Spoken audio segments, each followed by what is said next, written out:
Hello, it's Senior Runner here, and we're today going to talk about fell running. And somebody commented for that, and I thought, well, we can do one because I've done a couple. I'm not massively into them. However, I do know a little bit about it. Fell running, and particularly shoes, is what we're looking at. And the idea is, what on earth is the difference between a nice long distance shoe that we're going to do a half marathon or a full marathon in, and one of those shoes that we're going to need to go running over the fells and over stiles and muddy fields? What on earth is the difference? Surely they're going to be roughly the same, aren't they? Well, if we imagine it, you're running across a nice dirty field, and if we were running with one of my nice road shoes, or even one of the more grippy shoes that I run across the fields to do off-road half marathons and off-road full marathons, you realise the difference is you suddenly get clogged up, and it's like you're running with a weight on your foot. And there's a couple of differences between the shoes that are really, really critical in this instance. One of the ones, because we're going to come across the main ones later on, so do please listen in and do like and subscribe. The main one that sticks out immediately to me is actually the shape of it, because when you look at a normal running shoe, the shape is actually pretty consistent amongst all the different road running shoes. So let's go back and look at one of my shoes. And as you can see, the profile there is quite simple. It's a nice angle there. And if you look to the other side, a nice angle there. Now, those angles are quite important for running on the road, because it spreads the force outwards, and it brings the force around and up. It's really good at distributing energy. However, it also, if I bring it back up again, it also means that if I ran in mud on that, and I have seen this happen in a fell race, if you wear this in a fell race, what you get is mud around this. It sort of, this sinks into the mud, and then when it comes up, the edges act almost like a shovel, and they scoop up the mud, and your foot is actually weighed down more by the mud than by the shoe.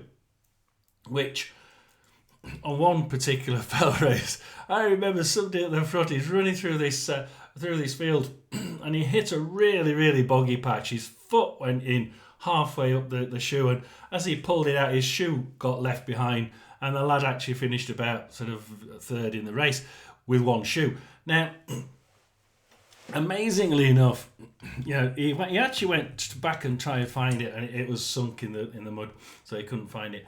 But the idea is, the wrong shaped shoe will act. Not only is it not good for you, it's actually bad for you, because you're going to be running along, and you can imagine it scooping the mud up. And by the time you're halfway, half a mile further on, you're thinking, oh, I can't get rid of that bloody ship of mud.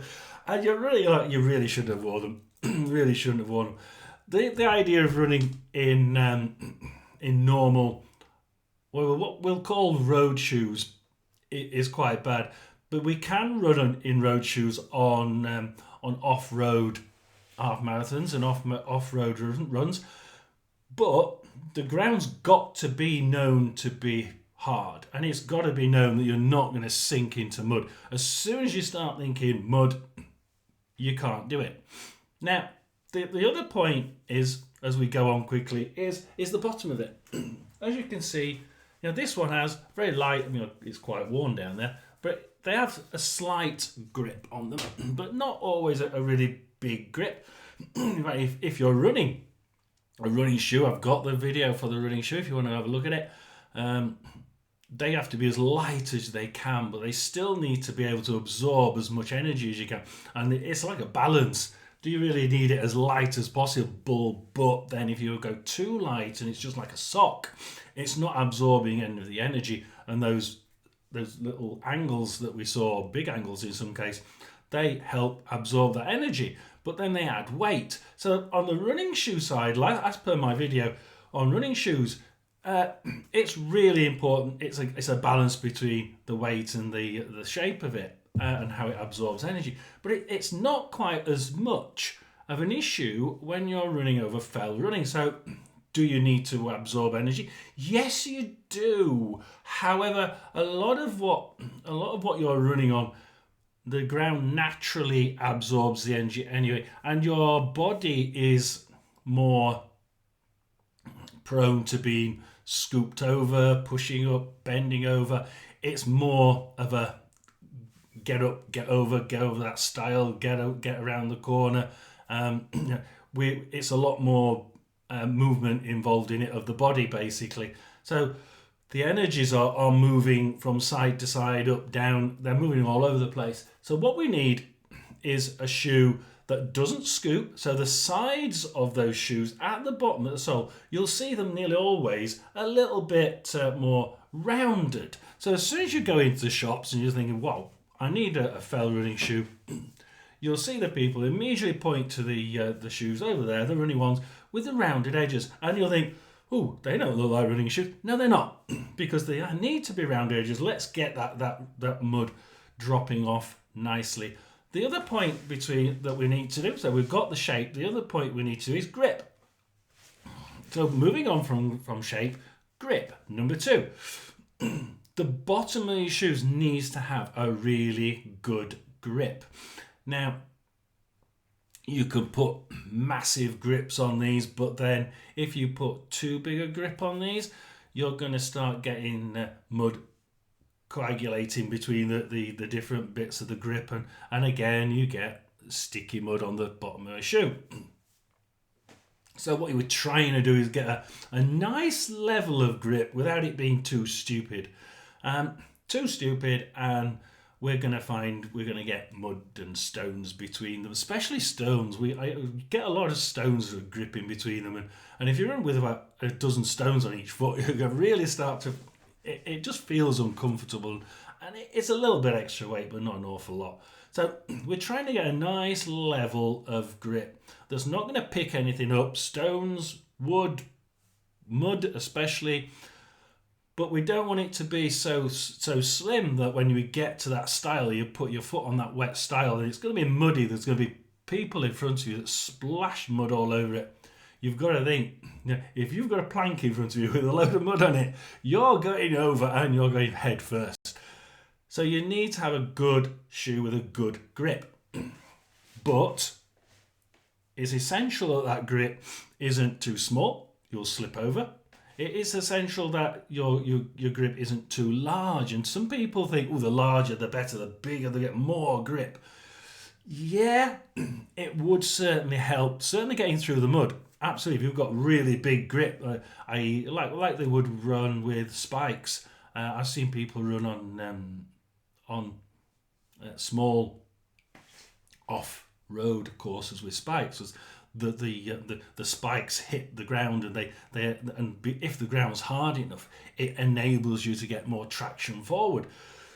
However, that depth will dig into the more harder mud below. But then we're starting, like I said, to bring the mud up with the extra grip and the mud in between them. So the pattern of it is essential. Look at the pattern. If it's a big grip and it's quite a deep grip, great. But make sure that what you're not going to do is have those those teeth, if you like, too close together, that it will almost certainly start to grip stones, pebbles, and whatever else it is you're going to be running over, especially if it's a gravel track in some places, which it quite often is where I've been. A lot of track work and sometimes path work as well between the different fields. It's essential that you can do that. The other thing is that if you're running a fell race that does go on to roads and paths just for short periods, some of them do, to get around to the next section. The problem is if you've got massive grip on there, it just doesn't feel right, and you actually the grip starts to bend and move, and on the path it's it's not helping you. It's making you go slower because it acts like a sort of slippy gliding action. It moves under your foot. So you try pushing forward and the shoe goes backwards a few millimeters, and you're not getting the push at that critical point where you actually try pushing off that little pressure peak graph. Just when you're most pushing, your shoe is most slipping back. So that's the other point. You've really got to try and make it so that the grip doesn't act too detrimentally when you're doing that little bit of road work in the middle. Which is why most people try and get a shoe that you can run on the path without it being any detriment to your running, actually. But then they know that it's going to be slightly not quite as good grip over that stile and across that muddy field. So they try and sort of balance it up. So do try and balance it up. Also, as you will see, the number 3 in the points here, we've got the form, we've got the grip on the bottom. The number 3 is actually the look of the shoe overall. So for the form, I'm going to go back to my shoe here. As you can see, this is actually breathable. All of this is breathable. Down the side, breathable. Down the back is less because in the inside, in this one actually the back is breathable. However, it usually has a nice firm back to be able to have the foot pull back on it without having the foot fall out, which is especially right for those shoes. A little bit different here, isn't it? You imagine you're running around. Do you really want lots of air underneath? Well, you do, because your foot's going to swell and it's going to start sweating, especially in a long fell race. However, you know there's most likely going to be some sort of water work in there. Even if it's in the middle of summer, they'll put some water in it, won't they? Absolutely. So you are going to get wet. Even if it's the middle of summer and it's extremely hot, they'll put you running across a path of river or lake just to get you wet a bit. It usually happens, doesn't it? And once I've been on it, does. And the shoe has to be different. So the base of it is made of a different material, and basically they're trying to get the shock absorbance of this thing without the shoe soaking up the water and you running along. If you ran along a road path in a bit of it, you'd hear the squelch as you run along because the foam's soaked up water. So they tend not to have the foam type bottoms. They tend to be a little bit more solid. Well, they look solid. They're actually still a little bit, I wouldn't say soft, but they're not as soft. They're not as hard as you think they are. But they do, on appearance, look quite hard. Make sure by going into the shoe that they're not as hard from the sole down to the bottom of the sole. So the inside of the shoe to the bottom has to be a little bit spongy for you, so it's absorbing some energy. But the more spongy it is, the more likely it is that water could ingress and start to fill that sponge area, and then your shoe's ruined, because it's usually got solid rubber or material on the outside and the water can't get out. So do make sure you've got a little bit of absorbency in the shoe. That's essential. You're going to be jumping, you're going to be going over stiles and sort of hitting ground, possibly hard. Sometimes it is. And when you land, you don't want the energy to go straight up through the knees and ankles and through your hips. So what you're trying to do is get a nice balance between being able to hit the ground and absorb some energy, a little bit of sponginess, but not have too much that if it gets wet, it's going to start soaking up and ruin the shoe. So what about the top of it? We've said it's usually, with running, it's nice and open. You can actually feel the wind blowing through it. Well, yeah, but you can feel the water running through it as well, and it's not good. So what you will usually see is a bigger percentage of leather and suede around the outside, just to pack up where those holes are, and make sure that where the shoe is most likely to get wet, you will see it's not absorbent, and you'll see chunks of non-absorbent material on the shoe, a leather, a piece of plastic, a piece of rubber, and it's there to deflect any water if your foot goes a certain depth into the ground. You will usually see some airflow. And I would certainly say some airflow is good. Some airflow means that they usually put it somewhere where it's less likely to get wet. It probably will still get wet at some point, but there's little enough of it, and it's in a certain position on the shoe so that it doesn't allow water to be constantly gushing through. And this is good. So what we want to get is a shoe that looks quite sturdy, quite solid. It's not going to hold mud on the side flaps, on the angles, because it hasn't got any angles. Nice and round edges, a nice coverage of certainly across the front here. Yeah, most of them will have this area, and I've thrown some away, so I would have been able to show you the mud cover on the front, basically, not something nice and solid. Just to the front here is where they have the other pieces of covering, because obviously as the mud goes, it goes over the shoe. Yeah, so it tends to be this area here. That area is usually covered very well. The areas that don't really get too much water are on the side here, on the insole. Just at the top, you'll find airflow here, which is really good. That goes straight into the instep of your foot and cools the foot down really nicely. Sometimes you get it on a little bit further back. Whoa, a little bit further back here near the heel, and that'll have a few airflow holes in there. So do look for a little bit of airflow. Not all of them have airflow, so if you find that it's totally waterproof all the way around, that's probably because they're wanting to make sure the shoe doesn't get any water ingress into the middle. You may find in that case that when you push down on the sole on the inside, it's actually really spongy, and the fact that they've made it waterproof all the way outside is to make sure that no water gets into that sponge area and ruins the shoe. So it's a little bit of a mix between all three guys. So number one, you need to make sure the form of it is right. It's not going to pull mud up on the angles as we would see on a running shoe for the road. It's not going to pull mud, stones and bricks and whatever else up from the bottom of it. I was turning the shoe upside down from the bottom of it because of the grip on the shoe. Number two, it's got to be fit for purpose with the form. Making sure the water doesn't the water from the mud doesn't seep through the shoe. So you've got to have certainly a front mud guard, if you like, to make sure the mud on the front of the toe doesn't just drip through the shoe, ruining the shoe. And it means that, again, your foot wet. You don't want to be running long distances with wet feet. It's not good.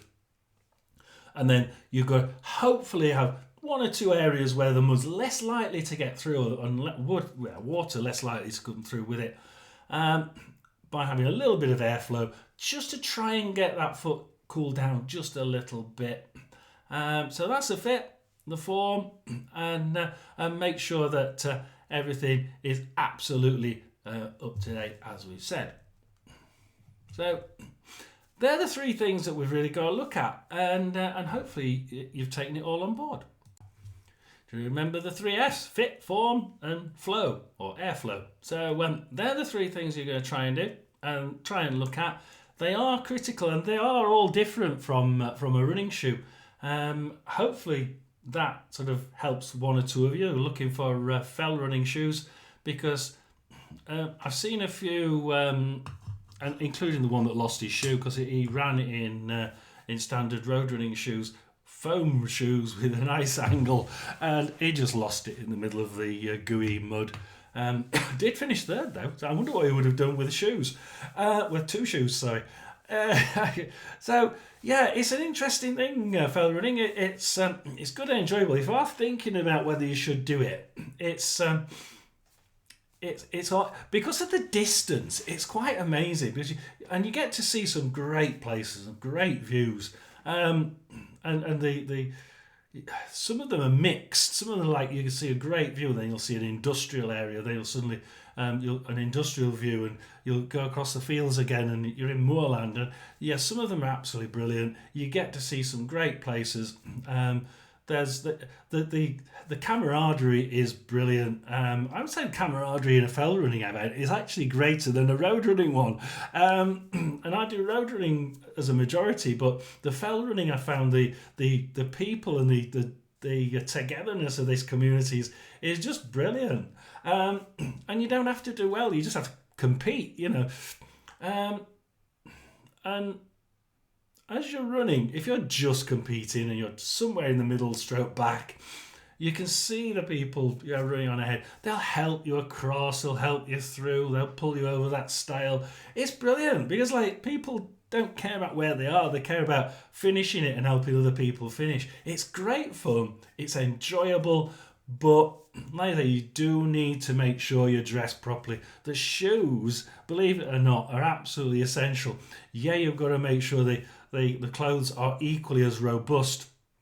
You don't know what sort of weather you're going to be running in, and if you fall over, you've got to make sure you're able to take the hit if you hit the ground. So you've got to, I mean, certainly something like this hitting the ground with bare arms, not a great idea. Probably better to have a longer sleeve and make sure that, I mean, even if it's in summer, longer sleeves are quite advisable.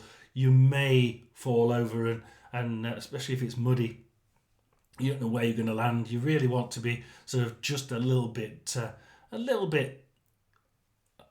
kept away from scrapes and cuts is what I'm really saying. So, but it's great fun, camaraderie brilliant. Go and have a go. Make sure you got the right shoes out. It is essential. That poor lad that I remember losing his shoe, wrong type of shoe in the wrong conditions, can just it can ruin the race for you. Although it didn't, him, he came third. But usually it will bring you down a little bit in the race because you just got this chunk of mud on my shoe and it feels really heavy. You know, it will be heavier, but now it's made heavier by the fact that you've got mud as well added to it. So do hope you enjoyed it. It's John S's Sports Channel. Over for another video. Like and subscribe and share. Please do click the like. Play it all the way through. If you skipped, go back and play the whole lot for me. It does help my channel. And make sure you share it. John S's Sports Channel or Senior Runner over and out for another video. Like and subscribe.